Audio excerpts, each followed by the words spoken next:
Another Monday, another win for the New England Patriots. 5 in a row, 6-2. Drake Maye passes the test against the best defense he has faced all year, and the vibes were as high as they have been since number 12 was quarterbacking the Patriots. And it's worth noting that the Pats are undefeated in the Mike Debate Wicked Boston Show era. Let's bring him in, Mike Debate of Sports Illustrated, as the Patriots make it 5 wins in a row. And Mike, I don't think we were like really thinking the Patriots were going to lose to the Browns, even though the Browns have a really good defense. But at 6-2, the 5 games in a row, being atop the AFC East, midway through the season, are the Patriots actual contenders in the AFC? Oh, yeah, they're contenders in the AFC, and I think you can make the argument that they might be contenders throughout the entire league to make a Super Bowl run. Look, stranger things have happened. We've talked about that 0-1 team here on these very airwaves, Cam, about how they kind of caught lightning in a bottle. Sometimes these things happen. You take advantage of the way that the league dishes out your schedule, the way injuries kind of level the playing field across the board, and you go from there. But I wrote for Sports Illustrated an article that's still forthcoming that the Patriots kind of had their Bruce Wayne moment from Batman Begins, where he comes back from the dead, supposedly. And Wayne Enterprises is looking around, and they're looking at him and saying, "I thought you were dead." And he just looks back, and Christian Bale does a great job with this deadpan, just says, "Sorry to disappoint." You can picture all of the elite franchises in the NFL right now that think that their time is coming up. Obviously, the Chiefs are going to be there. You'll see the Buffalo Bills, Philadelphia Eagles are the reigning champions. They'll be right there. But you can see them all kind of like look up when the Patriots walk back into this conversation now. They thought this franchise was out of the running for quite a while, and Mike Vrabel has them right back in it, and they're doing it with solid fundamental football. They're taking advantage of miscues, and they're beating teams that they're supposed to beat. So we'll continue to ride this wave here in New England for as long as we can. Yeah, and like you said it last thing there, like they're beating the teams they're supposed to beat. We know like the schedule is easy. It's actually, I think, the easiest in football. Like we know that, right? But they're winning these games, these last 2 by 3 touchdowns. It's like there's not much Right. more you can do. And I think it was actually Phil Perry who said it of like 10 years ago, with Brady and Belichick and all of it in mid dynasty form. When Right. they had a game like that, like if they beat a terrible team 32-13, that was fine. Like that was order. That's how you did it. That's how a really good team beat a really bad team. And that's still the case in this league. It's not college. It's not going to be 63-10. It's going to be 35-14, or in this case, 32-13. Right. And about the 0-1 team, like I've never liked doing the Brady comparisons with Mac or with Maye now, but like Drake Maye is probably not going to make the lore that Brady had in 2001, but right now he's a better quarterback than Brady was in 2001. Like he's just got more of the skills than Brady had in that particular season, and it helps that he's also got Josh McDaniels, who we've talked about a ton in our Monday morning hits here. But looking at yesterday, it was 9-7 at halftime.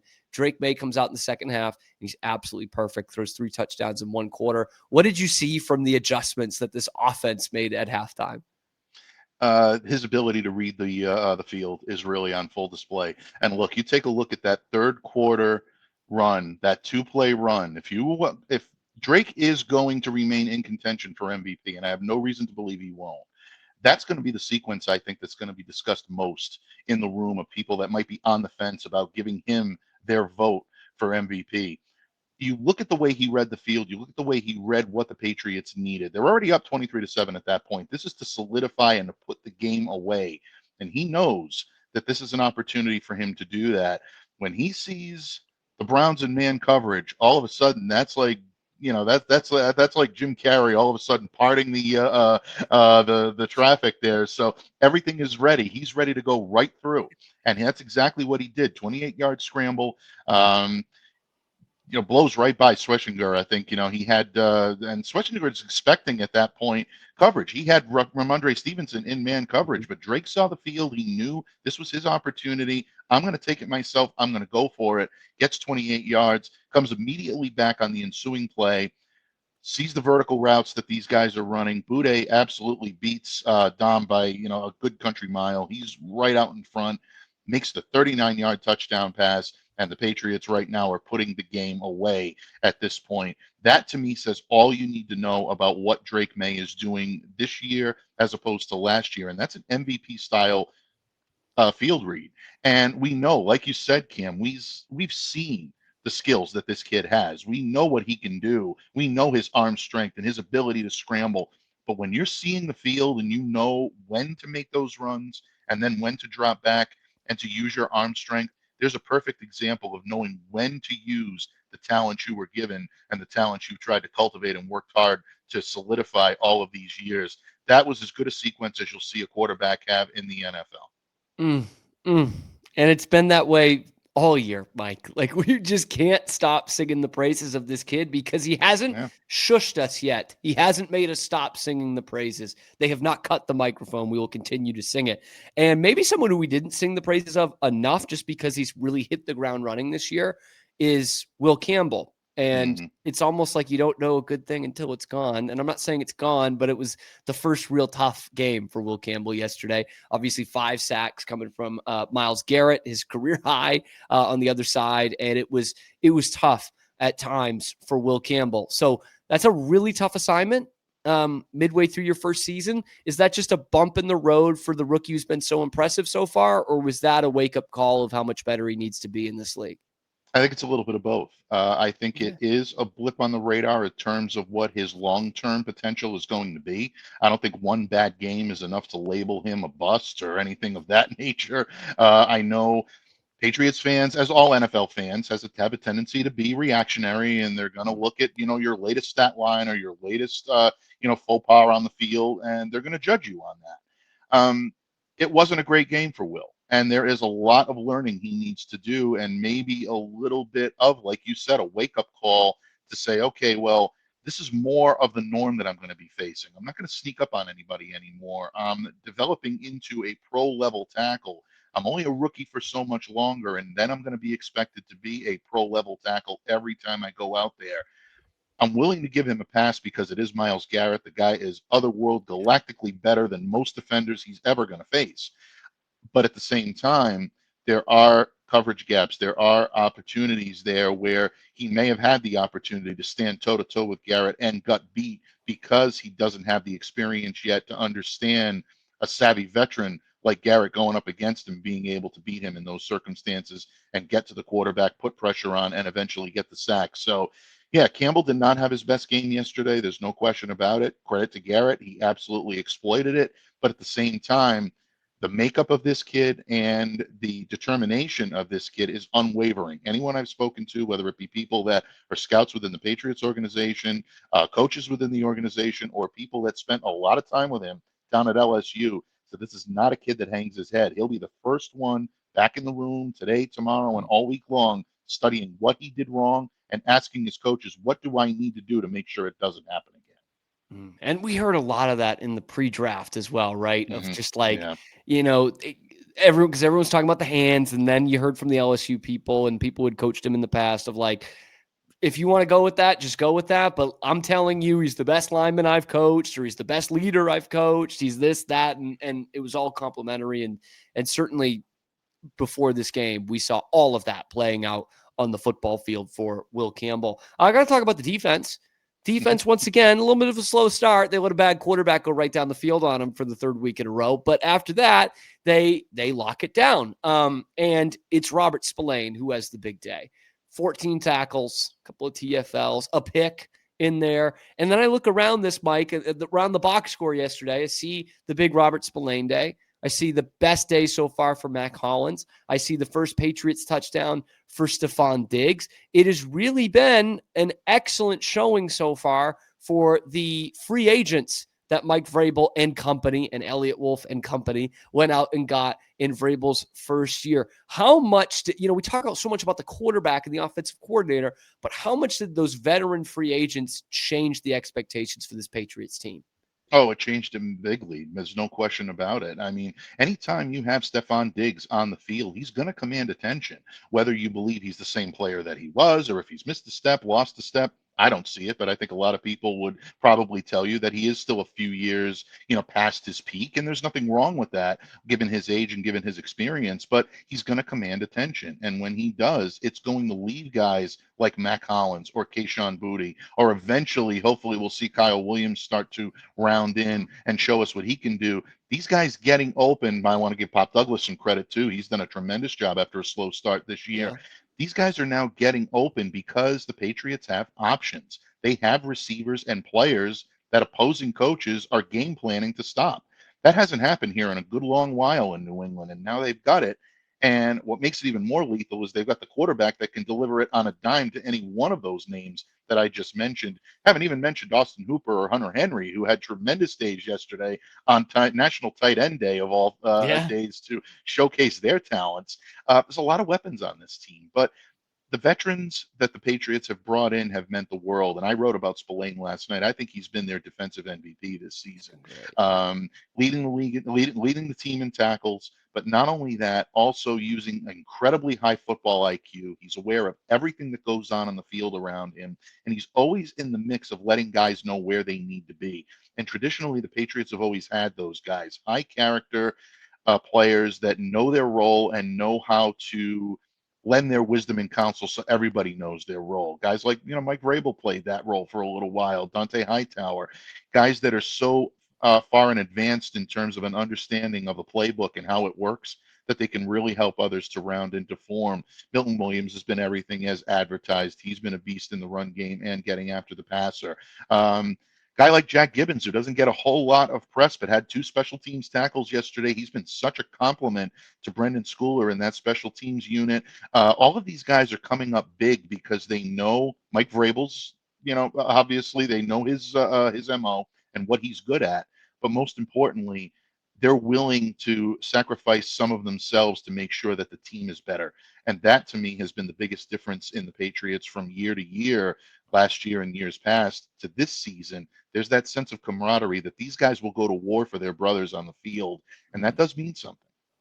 And yeah, and to add to that, there's a bit of a chip on the shoulder too. Like when Spillane was signed, it was not there was no ticker tape parade. There was no duck boats planned Mm-mm, for the no. Patriots. Everyone was like, really? Like this guy, he had a low snap count for the money he was getting. And you're like, is he going to be able to even be on the field that much? And he has been excellent. And you didn't think Mike Vrabel was going to lose on National Tight Ends Day. I mean, No, we're talking about the most efficient scoring tight end of all time, Mike Vrabel. No absolutely. way was he Indestructible. was. I mean, automatic, Mr. Automatic in the red zone.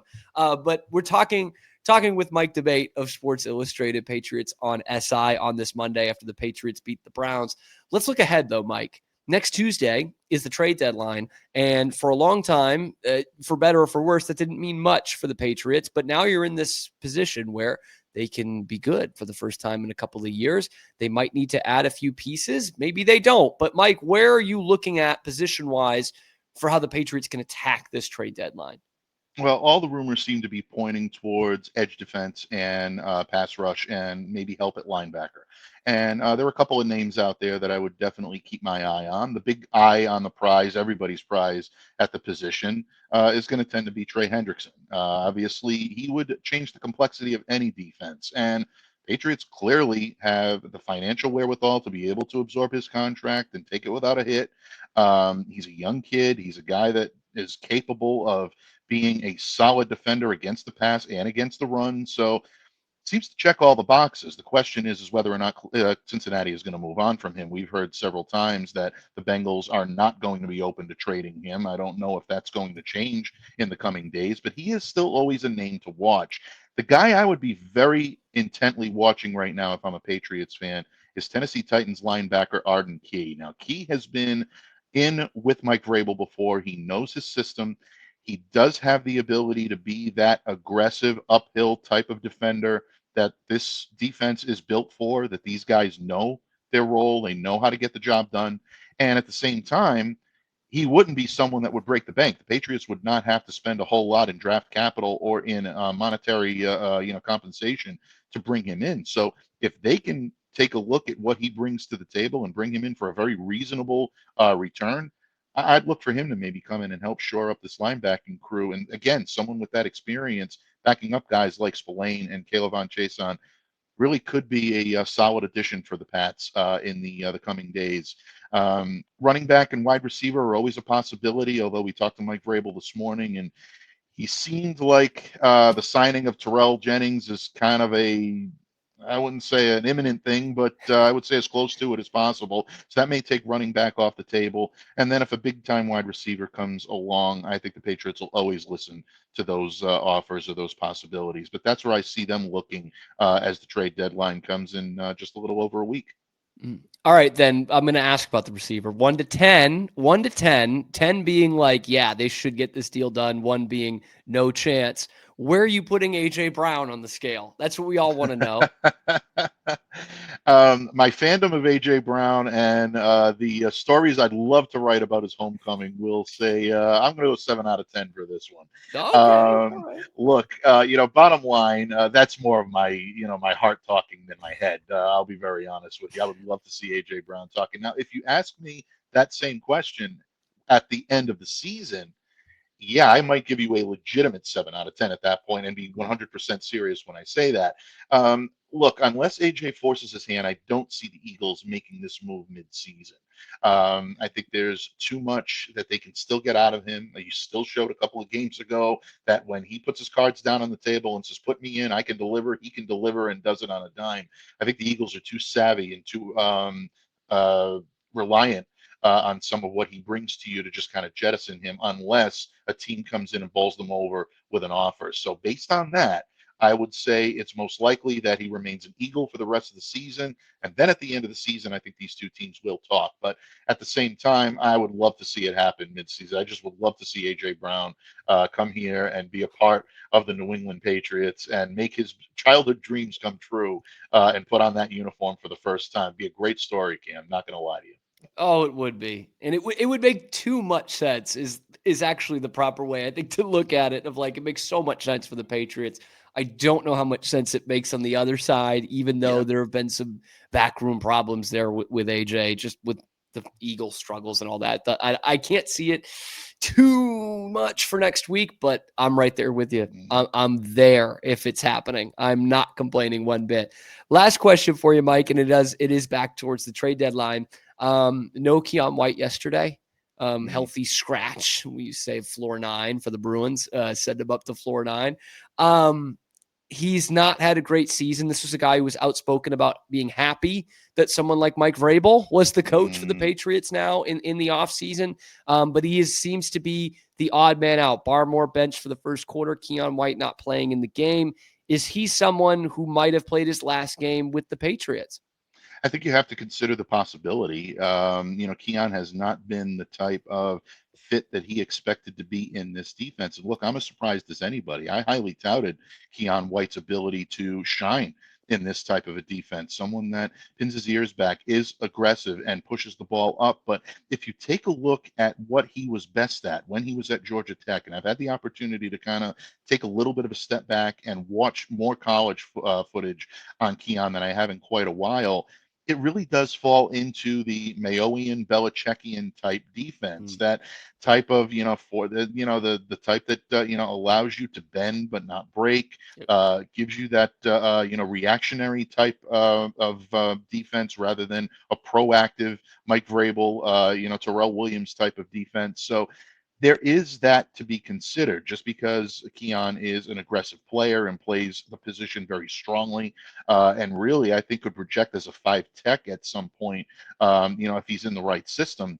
This may not be the hand in glove fit that I think a lot of us believed it would be. And look, I'm not speaking for anybody else, but I'll mea culpa. I thought maybe I overrated his fit within this defense. So based on that, if the Patriots get a call on him and they like the return that they could potentially get, yeah, I mean, you might see Keon moved, but I would probably say it's more unlikely than not. I'm putting this one at 70-30. He remains in New England because I still think Mike Vrabel views these guys as potential projects. And I think if he sees something in him and an ability to contribute, he's going to do whatever he can to make sure that he's been given every opportunity to succeed here before he cuts, any player loose. So, yeah, I think it's definitely possible. that Keon has. But I think we'll know more this week when he hits the practice field and you start to hear a little bit more about what's going on in the locker room, things of that nature. We'll probably have a little more news. But right now, you have to think it's on the table. Mhm. Hasn't brought the vibes down any, not in New England No. outside of the White household, and certainly not with us here on the Wicked Boston Show. Patriots at 6-2, and as Mike Debate calls them very much, Super Bowl contenders. Mike Debate of Patriots on SI. He's got stuff going out every day. Check it out. Mike, really appreciate you taking the time once again. Anytime, Cam. Always my pleasure. Can't wait to do it again next week. Hopefully, it's another Victory Monday. Maybe we'll be talking 6 in a row this time. I mean, look, he's undefeated. So we'll see Mike next week after another Patriots victory, I'm sure. We're going to continue on with the Wicked Boston Show. We're going to shift to the Celtics a little bit. The Patriots vibes are through the roof. The Celtics vibes are through the floor. Let me know what you think about this Patriots team and whether they are Super Bowl contenders and what they should do at the trade deadline. Let me know in the comment section below. Be sure to like the video, subscribe to the channel. It helps us out a ton, and it keeps you in the loop for everything going on in the world of Boston sports without a ton of the BS that comes with sports talk radio.